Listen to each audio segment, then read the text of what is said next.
नमस्कार मित्रांनो, तुमचे स्वागत आहे. मित्रांनो, वटपौर्णिमा हा महाराष्ट्रातील विवाहित स्त्रियांचा एक अतिशय महत्त्वाचा आणि श्रद्धेचा सण आहे. या दिवशी स्त्रिया पतीच्या दीर्घ आयुष्यासाठी वड पूजून व्रत करतात. वटपौर्णिमेच्या पौराणिक कथा सत्यवान सावित्रीच्या चरित्राशी जोडल्या गेल्या आहेत. सावित्री ही आदर्श पतिव्रता स्त्री मानली जाते. तिने आपल्या पतीचा अल्पायू असल्याचे माहिती असतानाही सत्यवानाशी विवाह केला होता. वनातील वटवृक्षाखाली सत्यवानाचा मृत्यूनंतर यमराज त्याचे प्राण घेऊन जात असताना सावित्रीने अपार दृढनिश्चयाने यमाचा पाठलाग केला आणि आपल्या पतीचे प्राण परत मिळवले. तिच्या निष्ठेबळावर प्रसन्न होऊन यमराजाने सत्यवानाला पुनर्जीवित केले अशी कथा आहे. या कथेनुसार वडाच्या झाडाखालीच सत्यवानाचे प्राण परत मिळाले, म्हणून वटवृक्षाला दीर्घायुष्य आणि अखंड सौभाग्याचे प्रतीक मानले जाते. तेव्हापासून सावित्रीप्रमाणेच आपले पती दीर्घायुषी व्हावेत म्हणून सौभाग्यवती महिलांनी हे व्रत सुरू केले अशी भावना आहे. महाराष्ट्र, गुजरात, कर्नाटक येथे हा सण ज्येष्ठ महिन्याच्या पौर्णिमेला वटपौर्णिमा म्हणून साजरा केला जातो. उत्तर भारतातील काही भागात मात्र ज्येष्ठ अमावास्येला वट सावित्री व्रत करतात. वटपौर्णिमेच्या दिवशी स्त्रिया वडाच्या झाडाची पूजा करून त्याच्या भोवती दोरा गुंडाळतात व पतीच्या दीर्घायुष्याची मनोभावे प्रार्थना करतात. हळदकुंकू, अक्षता, फुले अर्पण करून उपवास ठेवणे हा या व्रताचा अविभाज्य भाग आहे. या व्रतामुळे पतिपत्नीचे नाते दृढ होते आणि सावित्रीसारख्या सत्पत्नीची आदर्श शिकवण पुढील पिढ्यांपर्यंत पोचवली जाते. व्रत कसे करावे? सकाळपासून रात्रीपर्यंतची विधी जाणून घेऊया. सकाळची तयारी. वटपौर्णिमेच्या दिवशी पहाटे लवकर उठून स्नान करून महिलांनी पवित्र वस्त्र परिधान करावे. विवाहिता स्त्रिया या दिवशी पारंपरिक नववधूसारखा साजशृंगार करतात. नव्या अथवा विशेष प्रसंगीच्या साडीचा परिधान, केसांमध्ये गजरा, कपाळी मोठी कुंकवाची टिकली, भांगात कुंकू, गळ्यात मंगळसूत्र, काळी पोत, हातात हिरव्या लाल बांगड्या, पायात जेवणजोडवी अशा 16 शृंगारांनी स्वतःला सजवतात. सुहासिनी स्त्रीने पूर्ण अलंकार घालून देवपूजा करण्याची प्रथा आहे. तयार झाल्यावर मन शांत करून एका तांब्या पाण्यात फूल, अक्षता घेऊन व्रताचा संकल्प करावा. मला आणि माझ्या पतीला आरोग्यसंपन्न दीर्घायुष्य लाभो असा प्रण मनोदय करावा. हाच या व्रताचा मुख्य हेतू आहे. संकल्प केल्यानंतर घरच्या देवांना नमस्कार करून वडाच्या पूजेची तयारी करावी. वडाच्या झाडाची पूजा. व्रतस्थ स्त्रिया शक्यतो सायंकाळपूर्वी पौर्णिमेच्या शुभ मुहूर्तावर जवळच्या वडवृक्षाजवळ जमून सामूहिक पूजा करतात. काही ठिकाणी मंदिर परिसरात किंवा सार्वजनिक जागी मोठा वडाचा वृक्ष असेल तिथे सायाजणी एकत्र येतात. वडाच्या खाली स्वच्छ जागी चौरंग, लाकडी पाट अंथरून त्यावर पाण्याचा तांब्या, देवांच्या प्रतीकस्वरूप मूर्ती किंवा सुपाया ठेवल्या जातात. पूजा सुरू करण्यापूर्वी प्रथम विघ्नहर्त्या श्री गणेशाची स्थापना करण्याची प्रथा आहे. एका सुपारीला हळद कुंकू लावून गणपती मानतात व त्याची पंचोपचार पूजा करतात. नंतर सावित्री देवीची किंवा सतीमातेची स्थापना केली जाते. तिची मूर्ती उपलब्ध असल्यास ती किंवा मूर्ती नसल्यास आणखी एक सुपारी ठेवून ती सावित्रीचे प्रतीक मानतात. तिचीही हळदकुंकवाने पूजा केली जाते. भगवान गणेश आणि देवी सावित्रीला फुले, अक्षता अर्पण करून धूप, दीप व नैवेद्य दाखवतात. सौभाग्यवती स्त्रीचे अलंकार म्हणून हळदकुंकू, काळी पोत, मंगळसूत्राची मणीची माळ व हिरव्या बांगड्या देवीला अर्पण केले जातात, ज्यातून अखंड सौभाग्य मिळण्याची प्रार्थना असते. पूजा सामग्रीत तयार केलेला पंचामृत आणि फळे यांचा नैवेद्य म्हणून समावेश असतो. वडाच्या झाडाला दोर बांधून पूजा करण्याची पारंपरिक पद्धत आहे. प्रथम वडाच्या बुंध्याजवळ हळदकुंकू वाहिले जाते. झाडाच्या मुळांना पाणी घातले जाते. काही ठिकाणी दूध आणि साखर एकत्र करून वडाला अर्पण करतात किंवा वडाखाली गुळखोब्याचा नैवेद्य ठेवतात.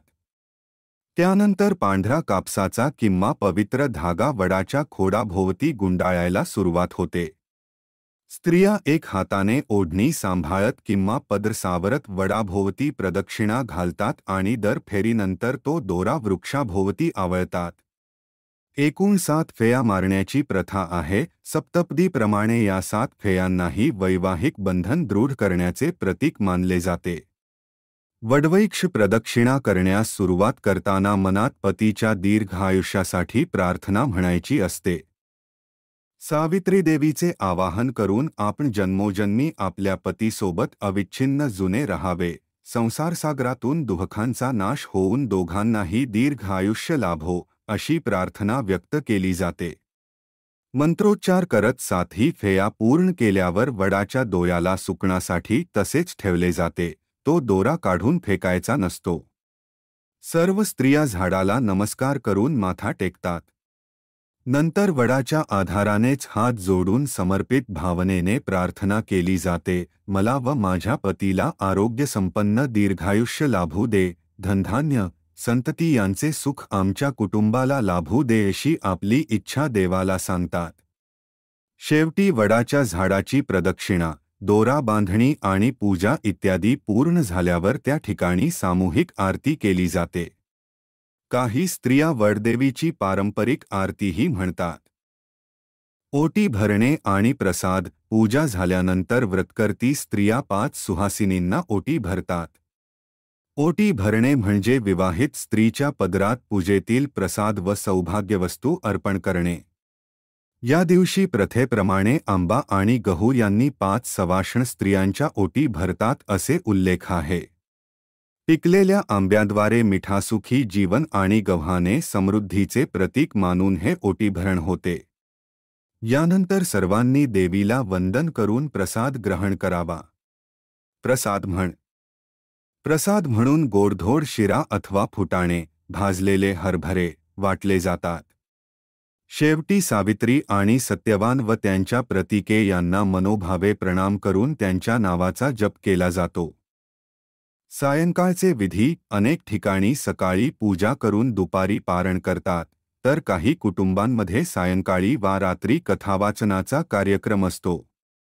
सायंकाळी सुवासिनी स्त्रिया एकत्र येऊन सावित्री सत्यवानची कथा वाचतात किंवा ऐकतात. ही पौराणिक कथा ऐकल्याने व्रत पूर्ण होत असल्याची श्रद्धा आहे.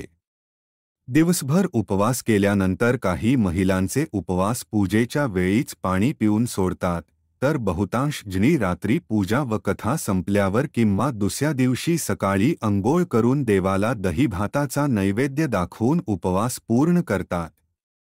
जेव्हा पारण करायचे ते आपल्या परंपरेनुसार ठरते. काही जणी संध्याकाळी सूर्यास्तानंतर पतीच्या हस्ते पाणी पिऊन उपवास सोडतात, तर काहींची दुसऱ्या दिवशी पारणाची प्रथा आहे. संपूर्ण व्रतकाळात महिलांनी शक्यतो निराहार किंवा फलाहाराने राहावे. पाण्यावाचून निर्जल उपवास करण्याची पण पद्धत काही ठिकाणी आहे. उपवास काळात अन्नग्रहण टाळून फक्त फळे, दूधही घेतल्याने व्रताची शुद्धता राखली जाते असे मानले जाते. अशा प्रकारे सकाळपासून रात्रीपर्यंत वटपौर्णिमेचे उपवासपूजन आणि पारायण पूर्ण होते. या दिवशी पाळाव्याचे नियम, काय करावे आणि काय करू नये.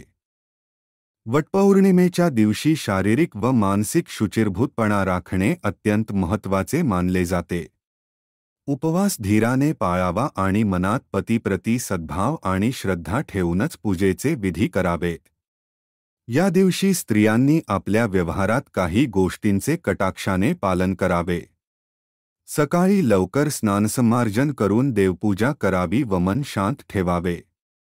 व्रत करणाऱ्या स्त्रीने दिवसभर राग, असंतोष, द्वेष किंवा नकारात्मक बोलणे विचार यांपासून दूर राहावे. पतिदेवांसोबत भांडणवाद टाळावा, त्यांच्याशी प्रेमाने वागावे. उपवासाच्या दरम्यान दिशाभूल होईल अशी कामे करू नयेत. शक्यतो दिवसभर सत्संग, पूजा, कथाश्रवण यात वेळ घालवावा. पूजेदरम्यान काही काळजी घ्यावी लागते. वडाच्या झाडाला इजा होऊ शकेल असे कृत्य करू नये. पूजेसाठी पान तोडणे, फांद्या तोडणे अथवा वृक्षाला इजा होईल असा जोर लागू देऊ नये. पाण्याने माती नर्म झालेली असल्यास समूहाने फेया मारताना जपून चालावे. वडाच्या झाडाची पूजा करून झाल्यावर त्या ठिकाणी कचरा, प्लास्टिक किंवा अन्य अस्वच्छ पदार्थ टाकू नयेत. नैवेद्य व पूजा साहित्य आवरताना जिथे जागा मिळेल तिथे केर सोडू नये. हिंदू धर्मपरंपरेनुसार काळा रंग अशुभ मानला जातो, त्यामुळे पूजा किंवा व्रताच्या दिवशी काळ्या रंगाचे वस्त्र टाळतात.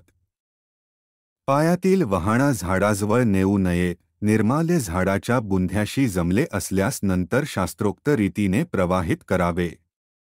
वटपौर्णिमेच्या दिवशी शक्यतो मांसाहार, मद्यपान यांसारख्या तामसिक गोष्टींना पूर्ण वर्ज्य असते. दिवसभर उपवास असल्यास तोंड शुष्क होऊ नये म्हणून पाणी वा फराळ घेताना मानसिक अपराधीपणा बाळगू नये, कारण काही मतांनुसार पूर्ण उपवास पाळला नाही म्हणून मन दूषित करू नये. उलट श्रद्धापूर्वक जसे जमेल तसे व्रत पूर्ण करावे. उपवास करताना प्रत्येक तासाला वेळ पाहत बसू नये किंवा कुणाला त्याबद्दल त्रागा दाखवू नये. व्रताच्या नियमांमध्ये सावित्री सत्यवानची कथा ऐकणे किंवा वाचणे अत्यंत शुभ मानले जाते, त्यामुळे जेव्हा जमेल तेव्हा दिवसात एकदा तरी ही कथा अवश्य ऐकावी. पूजा संपल्यानंतर व्रतकर्तीने पतीचा व घरातील वयोवृद्धांचा आशीर्वाद घ्यावा आणि पतीनेही श्रमपूर्वक व्रत केल्याबद्दल पत्नीचे कौतुक करावे, अशी सहजीवनाची मराठी परंपरा आहे. कोणत्या रंगाची साडी घालू नये आणि कोणते रंग शुभ मानले जातात? वटपौर्णिमेच्या सणाला सौभाग्यवती स्त्रिया शक्यतो उज्ज्वल आणि आकर्षक रंगाचे नवे वस्त्र परिधान करतात. या दिवशी लाल, पिवळा, हिरवा अशा उबदार व तेजस्वी रंगांच्या साड्या विशेषतः शुभ मानल्या जातात. लाल रंग प्रेम, समृद्धी आणि ऊर्जा दर्शवतो. पिवळा रंग मांगल्य आणि आनंदाचे प्रतीक आहे. हिरवा रंग समृद्धी, ताजेपणा आणि फर्टिलिटी, संततीच्या आशेचे प्रतीक मानला जातो. काही जणी गुलाबी किंवा केशरी रंगांचाही परिधानात समावेश करतात. हे रंग सौभाग्य आणि मांगल्यसूचक आहेत असे कहा जाते. व्रताच्या दिवशी काळा रंग टाळावा असे सर्वसाधारण मत आहे, कारण काळा रंग हिंदू संस्कृतीत अशुभ आणि शोकसूचक मानला गेला आहे. याशिवाय अत्यंत गडद राखाडी, निळसर काळा किंवा मलिन पांढरा असे निस्तेज किंवा अंधकारसूचक रंग देखील परिधान करू नयेत. काही परंपरांनुसार श्वेतवस्त्र देखील या दिवशी नको, कारण पांढरा रंग विधवेचे प्रतीक मानला जातो आणि वटपौर्णिमा हा सौभाग्याचा सण आहे. त्यामुळे नववधूंसारख्या उज्ज्वल रंगांनी नटूनच वडपूजा करावी. पारंपरिक महाराष्ट्रीय पोशाखामध्ये शक्यतो नऊवारी साडी वापरण्याची प्रथा काही कुटुंबात आहे, तर काही ठिकाणी स्त्रिया आपल्या लग्नात मिळालेला खास शालू, लग्नसोहळ्याचा पारंपरिक पेहराव या दिवशी परिधान करतात. हातभर हिरव्या बांगड्यांनी आणि कपाळावर कुंकवाच्या मोठ्या टिकलीने सजल्याने स्त्रीच्या सौभाग्यवती स्वरूपाची प्रचिती येते असा समज आहे. एकूणच वटपौर्णिमेला गडद रंग टाळून तेजस्वी, आनंददायी रंगांचे वस्त्र परिधान करणे शुभ समजले जाते, ज्यातून उत्सवाचा आनंद द्विगुणित होतो आणि मनातही सकारात्मकता निर्माण होते. पूजेसाठी लागणारी सामग्री आणि त्याचे अर्थ. वटपौर्णिमा व्रताची पूजा पार पाडण्यासाठी विविध साहित्य लागते. सर्वप्रथम सावित्री आणि सत्यवानाची मूर्ती किंवा प्रतिमा किंवा प्रतीकस्वरूप सुपाया लागतात, ज्यांना पूजेचे केंद्र मानले जाते. पूजेसाठी स्वच्छ ताम्हण किंवा थाळी घेऊन त्यात हळद, कुंकू, अक्षता, फुले इत्यादी ठेवतात. हळद आणि कुंकू हे शुभत्वाचे आणि सौभाग्याचे प्रतीक आहेत. हळदीने पवित्रता व मांगल्य सूचित होते, तर कुंकू, सिंदूर स्त्रियांच्या सुवासिनीसाठीचे चिन्ह आहे. देवांना तिलक व अक्षता वाहण्यासाठी हे आवश्यक आहे. पूजेकरिता तयार करण्यात येणारा रांगोळी चौकट ही शुभ चिन्ह आहे. पूजास्थळी रांगोळी काढल्याने सकारात्मक स्पंदने वाढतात असे मानतात. विड्याचे पाने व सुपाया लक्ष्मीचे आवाहन आणि पूर्णतेचे प्रतीक म्हणून पूजेत समाविष्ट केल्या जातात. धूप, दीप, समरू दिवा आणि उदबत्ती हे त्रिसूत्र पूजेसाठी आवश्यकीय मानले जातात. धूप व उदबत्ती स्वचित सुगंधाने वातावरण पवित्र होते तर तेजस्वी दिव्याच्या ज्योतिस्मोर देवतेला श्रद्धेने नमस्कार करतात. पूजा करताना लागणारा तूप शुद्ध तूप दिव्यासाठी आणि कापूर आरतीसाठी वापरला जातो. पंचामृत बनवण्यासाठी दूध, घी, तूप, मध आणि साखर अशा 5 पवित्र पदार्थांचे मिश्रण करते पंचामृत देवाला अभिषेक व नैवेद्य म्हणून अर्पण केले जाते, ज्यामुळे शारीरिक व आध्यात्मिक पोषणाचा आशीर्वाद मिळतो असा भाव आहे. वटपूजेसाठी 5 प्रकारची फळे ठेवतात. उदा. केळी, सफरचंद, संत्री, मोसंबी, चिकू आणि विशेषतः हंगामात मिळणारा आंबा फळांचा राजा म्हणून नैवेद्याचा भाग असतो. फळे देवीला अर्पण करून पूजयंती ती प्रसादरूपाने गृहस्थांना मिळतात, ज्याला फलप्राप्तीचे प्रतीक मानले जाते. तसंच गुळखोब्याचा नैवेद्य म्हणजे गुळाचा गोडवा आणि सुके खोबरे, ओल्या नारळाऐवजी यांचा प्रसाद पूजेनंतर वाटला जातो. गुळ मिठास प्रेमाचे प्रतीक तर खोबरे समृद्धीचे. पूजेत 2 नारळ देखील लागतात, एक कलशावर ठेवण्यासाठी नारळ आणि एक वडाच्या झाडाला अर्पणासाठी किंवा ओटीत देण्यासाठी. पाणी भरलेला तांब्या, कलश ही देवाची उपस्थिती सूचित करण्यासाठी लागणारी मुख्य वस्तू. कलशात शुद्ध पाणी, तुळसदूर्वा घालून त्यावर नारळ ठेवतात आणि तो कलश वडाच्या झाडाखाली स्थापित करून पूजा केली जाते. सौभाग्यवतीचे अलंकार म्हणून काही वस्तू पूजेत समर्पित करतात. हिरव्या बांगड्या आणि काळी पोत, गळसरी या विशेषत्वाने उल्लेखिलेल्या आहेत. हिरवा रंग फर्टिलिटी व नवजीवन दर्शवतो, तर काळ्या मण्यांची पोत हे महाराष्ट्रात विवाहितेचे पारंपरिक मंगलसूत्राचे स्वरूप आहे. हे अलंकार सावित्री देवीला अर्पण करून मला अखंड सौभाग्य लाभो अशी प्रार्थना व्यक्त केली जाते. तसेच शेंदूर, सिंदूर पूजेसाठी लागतो. वडाच्या बुंध्यावर शेंदूर वाहण्याची प्रथाही काही ठिकाणी आहे. हनुमानाला जसा शेंदूर आवडतो तसेच वडवृक्षाला शेंदूर लावल्याने शक्तीचा संचार होतो अशी श्रद्धा आहे. अत्तर, सुगंधी तेल हे देवीला वा वृक्षाला अर्पण करण्यासाठी वापरतात, जेणेकरून पूजेत सुगंध निर्माण होऊन पवित्रता वाढावी. पूजेत एका पाटावर नवीन पूजेचे वस्त्र घालतात, बहुधा स्वच्छ पांढरे कापड, आणि त्यावरच सर्व साहित्य मांडले जाते. वडपूजेसाठी आणखी काही साहित्य ठेवतात. पूजा करताना वडाभोवती गुंडाळण्यासाठी पांढरा दोरा, सुताचा धागा हवाच. पांढरा दोरा शुद्ध कापसाचा असतो. तो 7 फेरे पूर्ण होईल इतका लांब घेऊन जातो. हा धागा पवित्रतेचे आणि 7 फेऱ्यांच्या दृढ बंधनाचे प्रतीक आहे. शिवाय गणपतीची पूजा करताना आवर्जून लागणारी दुर्वा, हरित कुंची आणि तुळशीदल पूजेत समाविष्ट असते. देवांचे आवाहन करताना तांब्याच्या घंटेची पूजाही करतात. घंटानादाने नकारात्मकता दूर होते असा विश्वास. पूजा पूर्ण झाल्यावर देवीला ओवाळणी वा दक्षिणा द्यायची रीत असल्याने नाणे पैसे तयार ठेवले जातात.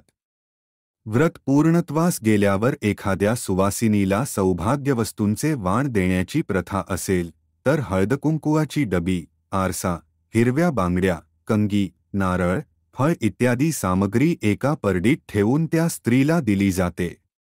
असे वाण देण्यामागे एका स्त्रीने दुसऱ्या स्त्रीच्या सौभाग्यासाठी शुभेच्छा देणे हा उद्देश असतो. एकूणच वटपौर्णिमेच्या पूजेसाठी लागणारी प्रत्येक वस्तू ही कुठल्या ना कुठल्या शुभ अर्थाशी निगडीत आहे. त्या सर्व सामग्रीतून स्त्री आपल्या परिवाराच्या आरोग्य सुख समृद्धीचा संकल्प व्यक्त करते. वडाच्या झाडाचे पूजन, फेयांचे महत्त्व आणि मंत्र. वटपौर्णिमेच्या व्रतात वडाच्या झाडाचे पूजन हे केंद्रस्थान आहे. बड वृक्षाला हिंदू धर्मपरंपरेत अतीव पूज्य मानले जाते. हिंदू मान्यतेनुसार वडवृक्षात त्रिमूर्ती ब्रह्मा, विष्णू, महेश यांचे वास असतो असे म्हणतात. तसेच हा वृक्ष दीर्घायू व अमरत्वाचे प्रतीक आहे. वडाचे झाड प्रचंड आयुष्मान असते. त्याची साल, मुळे, पर्ण यांनाही औषधी गुण आहेत. म्हणून प्राचीन काळी ऋषीमुनींनी वडाला पृथ्वीवरील कल्पवृक्ष मानले. स्त्रिया वटपूजेच्या निमित्ताने या वटवृक्षारूपी देवतेची आराधना करून आपल्या पतीच्या आयुष्यास व आरोग्यास बळकटी मिळवतात असा समज आहे. सत्यवानाच्या कथेत सावित्रीने वडाच्या झाडाखाली तप करूनच पतीचे प्राण परत मिळवले होते. त्यामुळे पूजेत वडाची मुळे पाण्याने स्नान घालून पवित्र केली जातात. त्यावर हळदकुंकवाचा लेप देतात. झाडाला वस्त्र, कापसाचे वस्त्र वा नवीन कपडा अर्पण करून फुले हार घालतात. वडाच्या चिंचोळ्या पानेफांद्या हानीन पोचवता त्याला प्रदक्षिणा घालून पूजा करणे ही त्याच प्रतिकात्मक स्मृतीचा एक भाग आहे. वडाभोवती प्रदक्षिणा, फेया घेण्याचे अनेक संदर्भ सापडतात. विवाहित स्त्री आपल्या पतीभोवती सप्तपदी विवाह सोहळ्यात फेरे घेते. त्यानंतर आयुष्यभर दोघांनी एकमेकांभोवतीच राहावे आणि साथ सोडू नये असा अर्थ त्यामागे आहे. वडाचे झाड पतीच्या रूपातील दीर्घायुष्याचे प्रतीक मानून त्याभोवती 7 फेया घेणे म्हणजे आपल्या वैवाहिक जीवनाच्याही 7 जन्मांच्या साथीसाठी देवाकडे मागणे असा भाव त्या कृतीत आहे. तसेच वड हा स्थिर आणि विस्तृत पसरणारा वृक्ष आहे. त्याच्यासारखे आपल्या कुटुंबाचे जीवनवृक्षही बहरावे आणि पसरावे, 7 पिढ्यांपर्यंत वंश वाढावा अशीही कामना या फेयातून सुचवली जाते. काही ठिकाणी वडवायले 7 जिने अशी म्हण आहे, म्हणजे वडाजवळ 7 पिढ्या वाढाव्यात. म्हणूनच 7 फेऱ्यांना विशेष महत्त्व दिले जाते. वडाभोवती दोरा गुंडाळत प्रदक्षिणा घालताना प्रत्येक फेरीला उपरोक्त प्रमाणे सावित्री सत्यवानची आठवण करून देणारा मंत्र उच्चारला जातो. या मंत्रांमध्ये सावित्रीने केलेल्या सत्यनिष्ठ प्रणयाची महती आणि त्या सत्याच्या बळावर पतीचे आयुष्य वाढवण्याची क्षमता वर्णिली आहे. 7व्या फेरीच्या शेवटी झाडाला पुन्हा नमस्कार करून सावित्री मातेच्या कृपेने माझ्या पतीचे रक्षण होवो असे मनोमन म्हणतात. वडाच्या झाडाची पूजा करताना स्त्री सावित्रीचे रूप धारण करूनच पूजा करते अशी लोकभावना आहे. त्यामुळे सावित्री हीच त्या वटवृक्षाची अधिष्ठात्री देवी मानून तिला हळदकुंकू, अक्षता, नैवेद्य अर्पण करतात. काही ठिकाणी वडाची सामूहिक पूजा करताना एक स्त्री स्वतः सावित्रीचे, तर कधी एखादा पुरुष सत्यवानाचे नाट्यरूप धारण करून कथा सादर करण्याची प्रथाही होती. जसे हरितालिकेच्या पूजा कथेत गौरीशंकराचे रूप साकारले जाते. एकूणच वडाच्या झाडाला स्त्रिया सौभाग्याचे प्रतीक आणि साक्षीदार मानतात. पतीची आयुर्मर्यादा वाढवण्याची कल्पना सावित्री वटवृक्ष कथेतून येते आणि व्रतकर्त्या त्या श्रद्धेनेच वृक्षाभोवती दोरा गुंडाळून नवस करतात. वडवृक्षाला मारू नये, तोडू नये अशी ही समजूत असल्यानेच या दिवशी झाडाची विशेष पालनपोषणाने पूजा करून निसर्गाबद्दल कृतज्ञता व्यक्त केली जाते. वडाची पूजा केल्याने घरात स्वास्थ्य नांदते. वडाची सावली जशी भक्कम असते तशी कुटुंबावर सुखाची सावली राहते असा लोकभाव आहे. व्रताचा धार्मिक हेतू, पतीच्या दीर्घायुष्याचा संकल्प व पारंपरिक महत्त्व. वटपौर्णिमा व्रतामागील मुख्य धार्मिक हेतू म्हणजे पतीच्या दीर्घ आयुष्यासाठी परमेश्वराला साकडे घालणे. आपल्या पतीचे आरोग्य उत्तम राहून आयुष्य वाढावे, दोघांचा सहजीवन प्रवास दीर्घकाळ सुखात पार पडावा ही प्रत्येक सुवासिनीची मनोकामना या व्रतातून व्यक्त होते. हिंदू विवाहपद्धतीत सप्तपदी घेऊन 7 जन्मांचे साथ देण्याचा संकल्प पती-पत्नी करतात. त्याच पवित्र बंधनाची आठवण म्हणून वटपौर्णिमेला पुन्हा एकवार पत्नी आपल्या पतीसाठी उपवास करून सौभाग्यवृक्षाची पूजा करते. अखंड सौभाग्य प्राप्तीचा संकल्प म्हणजेच पतीची मृत्यूपर्यंत साथ आणि दीर्घायुष्य लाभावे अशी प्रार्थना. सावित्रीने आपल्या पतीविषयीच्या अपार प्रेम आणि श्रद्धाबळावर यमालाही जिंकले. तिच्या कुंकवाच्या आणि पतिशक्तीच्या जोरावर तिने मृत्यूवर मात केली असे मानले जाते. त्या पौराणिक घटनेतूनच हे व्रत स्त्रियांसाठी आदर्श ठरले आहे. असा समज आहे की ज्येष्ठ पौर्णिमेला सावित्री देवीची कृपा विवाहित महिलांवर होत असते. म्हणून या दिवशी केलेल्या प्रार्थनेला विशेष फळ मिळते आणि सावित्रीसारखेच आशीर्वादाने पतीचे रक्षण होते. पारंपरिकदृष्ट्या ग्रामीण समाजात वटपौर्णिमा हा सण नवविवाहित मुलीसाठी फार महत्त्वाचा असे. लग्नानंतर आलेल्या पहिल्याच वटपौर्णिमेला नव्याच्या हातचे व्रत, नव्यासाठी करायचे पहिले व्रत म्हणून कुटुंबात विशेष उत्साह असे. नवीन सुनेला सासूबाई या व्रताचे महत्त्व सांगून सोपानुष्ठान शिकवत.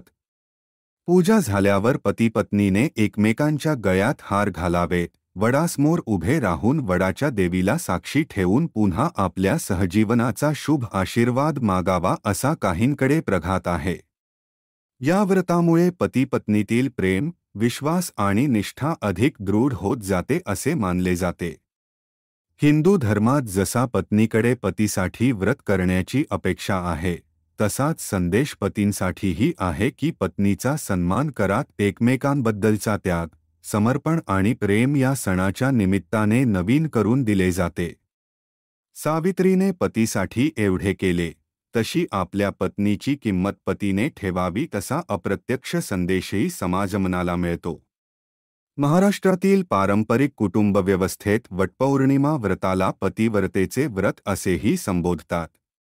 अखंड सौभाग्यवती राहण्याचा आणि पतीपासून कधी वियोग न येण्याचा आशीर्वाद या निमित्ताने मिळावा अशी इच्छा व्यक्त केली जाते. म्हणूनच विधीपूर्वक वटवृक्ष पूजून 7 फेरे मारताना पत्नी जन्मोजन्मी हाच पती लाभो अशी प्रार्थना करत असते.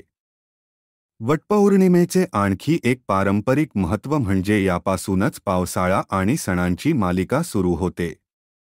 ज्येष्ठ पौर्णिमेला पहिला सण म्हणून वटपौर्णिमा येतो आणि मग आषाढात आषाढी एकादशी, पुढे हरितालिका, गौरी गणपती अशा उत्सवांना सुरुवात होते. त्यामुळे वटपौर्णिमा हा वर्षाच्या पर्वांची नांदी म्हणूनही काहीजण बघतात. पावसाळ्याची चाहूल लागल्यावर धरित्रीला हिरवाई चढते, त्याचवेळी सौभाग्यवतींच्या जीवनातही नवीन चेतना भरावी असा सांकेतिक अर्थही या व्रताशी जोडला गेला आहे.